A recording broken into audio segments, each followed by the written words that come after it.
L'avis est primordial dans le cadre de cette RCP. Donc merci à Caroline qui va nous parler des interactions et des toxicités cumulées, des traitements carcinologiques, des ARV et des comédications.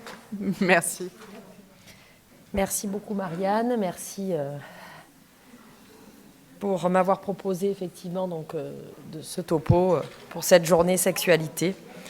À vous deux, Jean-Philippe et Marianne. Donc voilà, quand on parle de cancer et de VIH, en termes d'interaction, c'est déjà effectivement un problème. Et c'est pour cela que j'interviens effectivement dans la RCP nationale cancer et VIH, parce qu'on a effectivement tout le temps, même si aujourd'hui on pense que c'est beaucoup plus simple avec les inhibiteurs d'intégrase et qu'on a moins de problèmes d'interaction, c'est vrai. Mais en fait, par contre, du point de vue du cancer, on a toutes les nouvelles thérapies ciblées qui sont arrivées et qui, elles, ne sont pas dénuées d'effets sur les protéines du métabolisme et qui peuvent aussi impacter les traitements anticancéreux. Donc aujourd'hui, on a à la fois à surveiller les interactions vis-à-vis du traitement anticancéreux, mais aussi des anticancéreux vis-à-vis du traitement VIH. Et donc, c'est effectivement ce travail que l'on fait tous les mardis, lors de la RCP. Donc, quand Marianne et Jean-Philippe m'ont dit ça serait bien pour la journée sexualité et cancer de parler, ça avance pas bien. Je sais pas. Ça avance pas. Ouais, mais j'appuie fort avec le truc, mais voilà. De sexualité en plus, là, je me suis dit, oulala, mais de quoi je vais parler en fait? Là, ça commence à se complexifier. Bon, contraception, traitement, hormonothérapie de manière générale. Puis bon, les troubles effectivement de la sexualité, donc l'utilisation d'inhibiteurs de la PDE5 ou l'utilisation effectivement de drogues récréatives. Et bon, je me suis dit, je vais quand même pas leur faire un catalogue, ça va être vraiment lourd et inintéressant. Et donc, je me suis tournée vers mes petits cliniciens préférés. Et donc, je leur ai dit, est-ce que vous n'auriez pas un petit cas dans la base chez vous? Et je remercie donc le docteur Olivia Lagal-Fauché du service de Sylvie pour m'avoir trouvé ce cas magnifique qui illustre très bien la problématique. Donc, M. V est un homme de 55 ans. Donc, il est VIH, diagnostiqué depuis mars 1994. C'est une contamination HSH. Il a été stade A3, un nadir à 99 CD4 en 2004. Et donc, il est sous traitement depuis le début de son diagnostic. Et actuellement, depuis 2020, il prend une bithérapie. Comme vous savez, donc des allègements sont possibles maintenant dans le traitement des VIH pour les patients qui sont bien contrôlés.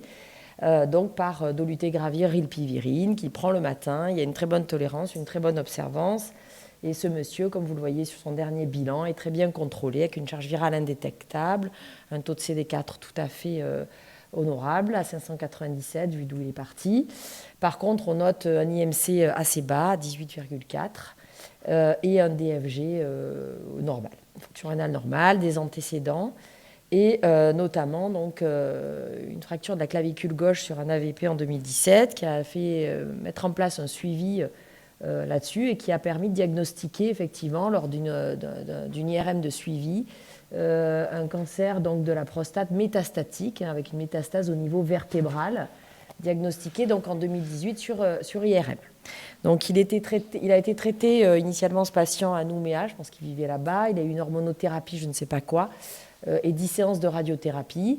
Et il avait un traitement par acide risédronique pour de l'ostéoporose depuis février 2021. Et donc, il a été transféré à Marseille. Il arrive à Marseille début 2022. Donc, cliniquement, il va bien. Donc, sur le plan du VIH, on a vu. Mais une dorsalgie permanente liée à la métastase osseuse. Donc, le traitement actuel qu'il reçoit, c'est donc un traitement par hormonothérapie à base donc, de triptoréline, une injection tous les 6 mois, de la birathénone acétate tous les jours, associée à de la prednisolone en faible dose, 5 mg jour.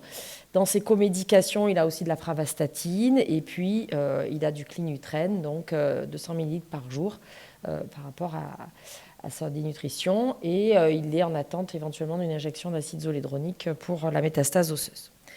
Donc, sur le plan VIH et cancer, en termes d'interaction, donc je vous l'ai illustré avec le site de Liverpool parce que c'est parlant avec les petits carrés.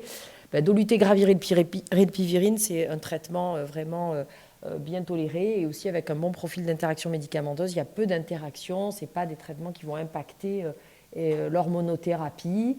Et inversement, l'hormonothérapie n'a pas particulièrement d'impact sur dolurilpis. molécules qui sont métabolisées au niveau hépatique, mais qui n'ont pas d'effet inhibiteur ou inducteur sur les protéines du métabolisme, donc qui métabolisent au niveau hépatique ou sur les transporteurs, en dehors d'un effet du dolutegravir sur un transporteur rénal qui interagit notamment avec la metformine. Donc il n'y a pas de problème. Il y a une petite surveillance quand même à noter, c'est qu'on voit qu'il y a quand même 3 molécules qui sont classées comme susceptibles d'allonger potentiellement l'intervalle QT. Donc la rilpivirine et les traitements de l'hormonothérapie. Donc c'est une toxicité additive quand même d'un point de vue cardiovasculaire qui va nécessiter une surveillance ECG. Et puis par rapport à son clinutrène, donc le clinutrène contient des compléments à base donc, de minéraux, donc avec du calcium. Il y a du calcium, du fer, du magnésium et du zinc. Et c'est ça qui fait les petits carrés orange, parce qu'on doit décaler donc, la prise du clinutrène de la prise du dolutegravir, parce qu'il y a un risque de chélation. Et donc de réduire la biodisponibilité du dolutegravir et donc son absorption et donc son efficacité. Donc ça, c'est quelque chose d'assez connu qui, normalement, doit être géré au niveau du traitement par l'infectiologue, même si parfois, des fois, les choses passent un peu inaperçues. Mais on a souvent tendance, quand on parle VIH et cancer, à regarder effectivement, mon Dieu, les traitements antirétroviraux vont impacter les traitements anticancéreux et vice-versa. Et puis, des fois, on a un peu tendance à oublier les comédications. Et effectivement, Liverpool, il ne va pas vous dire effectivement si les anticancéreux impactent les comédications et vice-versa. Ça, du coup, il faut le regarder autrement, de la connaissance. Et du coup, c'est avec l'avis du pharmacologue, c'est pour ça qu'on est là. Et effectivement, la birathénone, c'est une molécule qui, elle, est métabolisée au niveau hépatique, faiblement, mais a surtout des effets inhibiteurs sur certains cytochromes, P450, donc ces enzymes hépatiques, de l'E2D6, l'E2C8, et aussi un transporteur, l'OATB1B1. Et la pravastatine est une molécule qui est substrat donc, de ces transporteurs. L'isoforme n'est pas bien définie. Et donc, effectivement, il y a un risque d'augmenter l'exposition de la pravastatine et donc les effets secondaires. Les statines, vous savez que c'est un index thérapeutique quand même assez étroit. C'est à la fois bien toléré, mais il y a quand même ce risque, effectivement, neuro, donc de rhabdomyolyse notamment. Et donc, là, le patient a déjà une posologie la plus faible utilisée, 10 mg, mais il faudra peut-être mettre en place quand même une surveillance du bilan biologique et des CPK par rapport à cette interaction. Donc voilà, donc des interactions dans son traitement, mais tout à fait manageables et qui ne nécessitent pas forcément une modification du traitement. Donc pour en arriver à aujourd'hui, le truc c'est que monsieur V, il a 55 ans, il est en couple stable avec un partenaire séropositif et contrôlé. Et il présente bien sûr, comme ça a été dit, des troubles de la libido et de la dysfonction érectile en lien avec son cancer de la prostate et probablement son traitement. Donc, en plus de tout ce qu'il prend, effectivement, on peut se poser la question de le besoin d'utiliser effectivement des traitements pour l'aider à retrouver une sexualité qui lui correspond, et donc éventuellement la prise d'inhibiteurs de la PDE5. Et puis à l'interrogatoire, mon animation a raté, donc c'est pas très grave. On retrouve effectivement aussi que M. V a fait une consommation de certaines substances illicites, et notamment de catinone et de cocaïne en sniff 1 à 2 fois par mois. Parfois de l'ecstasy, parfois du LSD, et puis il fume du cannabis 5 à 10 joints par jour, donc il y a une consommation assez active, et même si c'est que 1 à 2 fois par mois, dans ce type de consommation, en contexte sexuel, on sait que ça peut vite déraper, que des fois la consommation peut être plus élevée que ce qui est dit. Donc du coup, par rapport effectivement à ces prises, donc là il faut savoir que les substances illicites ne sont pas dénuées, évidemment, d'interactions médicamenteuses. Le problème de ces interactions médicamenteuses, c'est qu'elles sont moins bien connues. Elles ne sont pas vraiment évaluées parce qu'on ne fait pas des études d'interactions médicamenteuses chez le volontaire sain avec des drogues. Donc, on a quand même des données sur un certain nombre de molécules, à force qu'on accumule, et puis parce que tout ce qui est catinone, notamment dérive et extasie beaucoup des amphétamines, dont les profils métaboliques sont assez bien connus.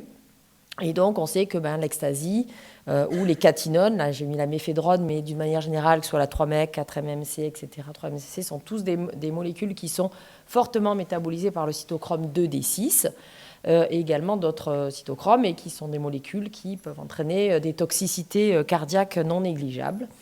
Et effectivement, la birathénone est un inhibiteur du cytochrome 2D6 et peut potentialiser donc l'effet de ces drogues qui ont un index de toxicité très étroit et pour lesquels on n'a jamais vraiment la notion de maîtrise des doses prises, ni la maîtrise des associations de ce qui va être fait en contexte donc, de consommation, que ce soit sexuel ou pas sexuel. Donc on voit qu'il y a quand même un risque assez important pour ce patient au niveau cardiovasculaire, parce qu'il y a aussi donc, la cocaïne, donc là aussi donc, un impact aussi supplémentaire sur le cardiovasculaire et les troubles de l'ECG, et donc globalement un risque cardiovasculaire assez élevé avec ce patient. Et on sait que les catinones en plus sont très addictives, que donc la consommation entraîne rapidement une addiction importante avec une augmentation des doses et un phénomène de tolérance. Et donc, c'est effectivement quelque chose qu'il faut surveiller et c'est effectivement quelque chose qu'il faut aussi vraiment incrémenter dans l'interrogatoire des patients. Donc, les infectiologues maintenant sont bien au courant de ça depuis de nombreuses années maintenant et donc c'est quelque chose qui doit être systématiquement effectivement abordé. En revanche, pas de risque avec l'inhibiteurs de la PDE5, donc, qui sont en bas là, dans le tableau. Donc, tout ce qui est, ces molécules sont surtout métabolisées par le 3,4, donc il n'y a pas de souci avec ce traitement par hormonothérapie, mais ça pourrait poser problème avec d'autres traitements pouvant avoir des effets inhibiteurs ou inducteurs. Et là aussi, c'est des molécules avec un index thérapeutique étroit, notamment sur le plan cardiovasculaire. Donc évidemment, au niveau des traitements antirétroviraux, comme je le disais, il y a des traitements plus à risque que d'autres. Donc je vous ai mis pour exemple dolurilpite et au milieu, donc il y avait surtout ces problèmes par rapport aux suppléments donc minéraux, aux compléments alimentaires. Mais évidemment, les interactions peuvent vite déborder lorsqu'on va utiliser dans les antirétroviraux des traitements boosters à base de ritonavir ou de cobicistat, ou avec des molécules qui ont des effets au contraire inducteurs enzymatiques sur les protéines, c'est-à-dire qu'elles vont au contraire accélérer le métabolisme et diminuer l'efficacité, comme les travirines. Et par rapport au long-acting, parce qu'aujourd'hui on est beaucoup effectivement sur le traitement de maintenance long-acting, mais c'est vrai que l'association cabotegravir et pivirine entraîne peu de risques effectivement d'interaction, donc c'est quelque chose qui est assez rassurant. Bon, il y a quand même toujours le risque avec la cocaïne au niveau de l'ECG.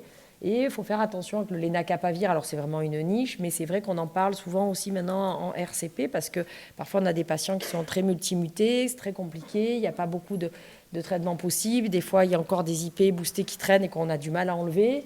Donc on commence à parler du lenacapavir. Il faut savoir que le lenacapavir n'est pas dénué d'interaction médicamenteuse parce qu'il a quand même un effet inhibiteur sur le 3-4 qui n'est pas puissant comme évidemment les boosters, mais qui n'est pas négligeable. Et puis sur des molécules avec des demi-vies aussi longues et au long cours, il faudra être vigilant par rapport à l'utilisation de cette molécule. Alors, je voulais faire un petit mot de la PrEP aussi, par rapport à la sexualité. Donc, concernant la PrEP, il y a peu de risques d'interaction médicamenteuse avec les molécules actuelles. Donc le ténofovir FTC, il faut surtout faire attention avec les agents néphrotoxiques. Donc ça, il y en a quand même un certain nombre dans le traitement du cancer. Le risque devrait être moindre avec la forme TAF, mais qui n'est pas encore disponible dans le cadre de la PrEP aujourd'hui en France. Toujours tenir compte de la fonction rénale initiale. Et pour le cabotegravir, lorsqu'il sera accessible, il y a aussi peu de risques d'interaction qui sont plus des problèmes liés au mode injectable.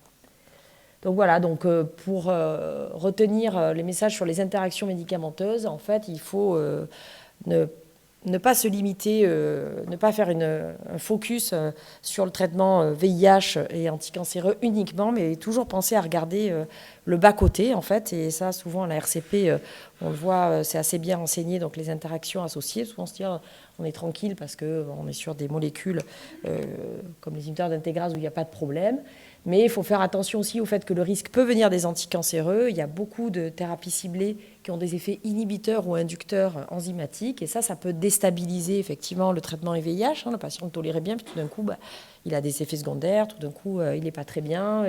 Il a des cauchemars plus fréquents, des troubles neuropsy plus importants alors qu'il n'en avait pas avant. Ça peut se régler évidemment grâce au dosage des antirétroviraux, où on peut éventuellement essayer de modifier s'il y a un surdosage la posologie. C'est pas toujours possible parce que vous savez que maintenant avec tous les comprimés tout en un, on ne peut plus adapter la posologie parce que c'est vrai qu'on n'a pas envie d'enlever le comprimé unique au patient. Après, pour certaines choses, on peut jouer sur l'alimentation. Et donc, il peut y avoir aussi donc, des interactions avec donc, des traitements de confort dans le cadre effectivement de la prise en charge des troubles liés à la sexualité. Donc, il faut aussi faire attention à ça. Donc, toujours, le message, c'est qu'il faut toujours faire une évaluation en amont et pas passer à côté de ce risque-là. On en parlait tout à l'heure en buvant le café. Pour maintenir la qualité de vie du patient. Donc les outils, les sites d'interaction, ils sont bien. C'est vrai que c'est facile pour les cliniciens. Le site de Liverpool est bien renseigné. Mais attention, le site de Liverpool, il ne vous donnera que l'impact des traitements antirétroviraux sur les molécules que vous allez associer. Et donc, vous ne pourrez pas voir l'effet des anticancéreux ou l'effet même des comédications sur les autres comédications. Donc, c'est pour ça qu'il est important de discuter de ces patients dans le cadre des RCP, qu'elles soient locales ou nationales, dans lequel, effectivement, on est présent pour discuter de ces interactions. Voilà, donc je remercie tout le monde, le groupe de travail Cancervie, bien sûr, mon collègue Mathieu Grégoire qui travaille avec moi sur les interactions, et puis surtout le docteur Olivia, merci pour son cas clinique qui n'est pas présente aujourd'hui, et pour l'équipe de Sylvie avec qui c'est toujours un plaisir de travailler. Et merci à vous.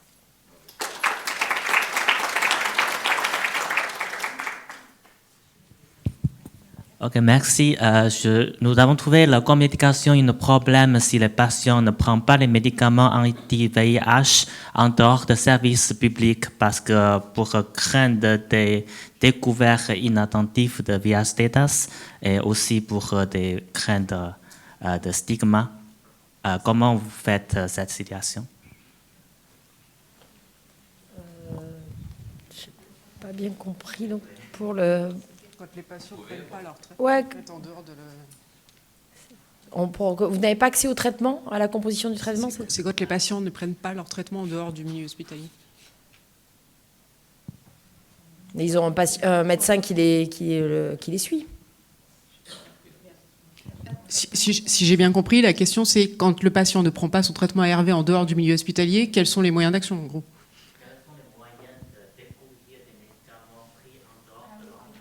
En plus, en communication. Ah, mais c'est l'interrogatoire. Hein. C'est l'interrogatoire poussé de vraiment dire, voilà, bon ben, est-ce que vous avez d'autres prescriptions? Parce qu'il peut y avoir des prescriptions du généraliste. Et puis, aujourd'hui, et on en parlait encore hier, moi, dans mon service, parce qu'on a beaucoup de problèmes, on est en train d'installer quelque chose aussi autour de la phytothérapie. Hein, donc voilà, donc qu'est-ce que vous prenez? En fait, aujourd'hui, dans la consultation, il faut vraiment, pour tout ce qui est pathologie chronique, hein, c'est pareil pour la transplantation, pour le cancer, pour les maladies psychiatriques. Hein, donc c'est qu'est-ce que vous prenez des choses à côté, voilà, des compléments, des vitamines. Voilà, vous savez, en fait, il ne faut pas surtout, parce qu'en fait, aujourd'hui, on a souvent tendance, pendant longtemps, on a dit, il faut dire aux patients de ne pas s'automédiquer, pas s'automédiquer. Mais on sait bien que l'interdiction, ça ne marche pas. Et les cliniciens le savent. Et donc, aujourd'hui, il faut plutôt dire, est-ce que vous prenez des choses à côté? Et effectivement, faites-moi la liste, comme ça on regarde, parce qu'il y a plein de choses que vous pourrez prendre qui gêneront absolument pas. Mais il y a des choses, effectivement, par contre, qui peuvent poser problème. Donc, c'est vraiment établir ce lien de confiance, donc au travers de la consultation ou avec l'infirmière d'éducation thérapeutique, si on n'a pas le temps dans la consultation. Et aussi dans la modification, parfois même des habitudes alimentaires. Donc, ça peut être aussi très important pour toute cette problématique d'interaction. Et il y a aussi beaucoup de problèmes avec tout ce qui est aussi phytothérapie, minéraux, médecine alternative, qui n'est pas toujours indiqué lors de la consultation. Et donc, ça, c'est vraiment l'interrogatoire à mener de manière approfondie par le clinicien ou aidé par des infirmières d'éducation thérapeutique, parce que ça peut prendre du temps, pour essayer de faire le listing de tout ce que le patient prend et faire presque un bilan de médication avec lui, quoi. Et je voulais souligner, peut-être que c'est que dans les CHU, il y a maintenant beaucoup d'internes ou d'externes en pharmacie qui viennent dans les services cliniques et qui font vraiment la conciliation médicamenteuse, qui téléphonent aux pharmaciens et qui font un travail remarquable. Hein. Donc on peut aussi s'aider des pharmaciens. Oui, tout à fait. Non, mais s'il y a des... Merci à tous.